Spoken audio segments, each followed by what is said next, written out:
नमस्कार. अहो एसडीओ साहेब, मी तुम्हाला त्या दिवशी म्हणलो, खूपदा झालं आपलं आतापर्यंत बोलणं हे. ते पोराची का आता मरायची वाट बघता का? नाही सर, त्यामध्ये मी त्या दोन्ही भागांशी म्हटलेलो आहे. NHI आणि त्या दोघांची नाही हो सर, खूपदा झालं ना. NHI बोलवणं, BNC ला बोलवणं खूपदा झालं. आपण ते अतिक्रमण काढायचं म्हणून मला शब्दही दिला. मी त्यांना उठवलं उपोषणापासून. असं नाही ना हो. आपण त्यांना विचारलं बी होतं, त्यांनी सांगितलं की नाही पण आता काय प्रॉब्लेम आहे साहेब? आपली सगळी लीज संपली, सगळं संपलं, तरी पण अजून काय? सर विषय हा आहे की ते रोड जे आहे एक NHI आणि एक PWD आहे. हो तर सर काहीतरी नाहीये.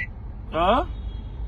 दोन्ही विभाग म्हणतायत की त्यांचं काही अतिक्रमण नाहीये तिथे, आणि त्या व्यक्तीची लीज 303 स्क्वेअर मीटरची, आज रोजी त्याच्याकडे 303 स्क्वेअर मीटरच आहे, आणि हे दोन्ही विभाग म्हणतायत की त्यांचं अतिक्रमण नाही. असं काय करायचं? त्यांच्या दिवशी लिहून दिलं ना आपल्याला अतिक्रमण आहे म्हणून.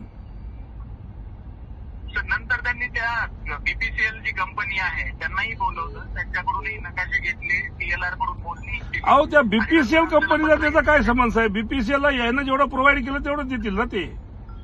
आपला BNCचं आणि NHIचं काय म्हणणं आहे ते महत्वाचं आहे ना. त्यांनी आपल्याला दिलेलं आहे की अतिक्रमण आहे म्हणून. आता हे लोक पैसे खाऊन काही जर देत असतील तर ते बरोबर नाही ना.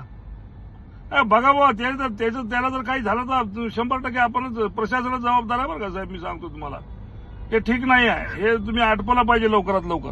खूप दिवस झाले या गोष्टीला. त्यांच्यासोबतच चालू आहे चर्चा. NHIला उद्याला मी बोलवलंय. उद्याला म्हणजे आता काय ते मेळाच्या नंतर करणार का आपण? मला सांगा बरं तुम्ही. असं नका ना करू. हे बा, हे एका दिवशी आता न सांगतात असं काय करतील बरं हे लोक. हे ठीक नाही आहे बरं साहेब. त्यांची फार सेन्सिटिव्ह मामला झालाय ते, आणि आपण ते घेतला पाहिजे बरं का साहेब. लीज संदर्भात आपण निगेटिव्ह अहवालच पाठवलाय वर.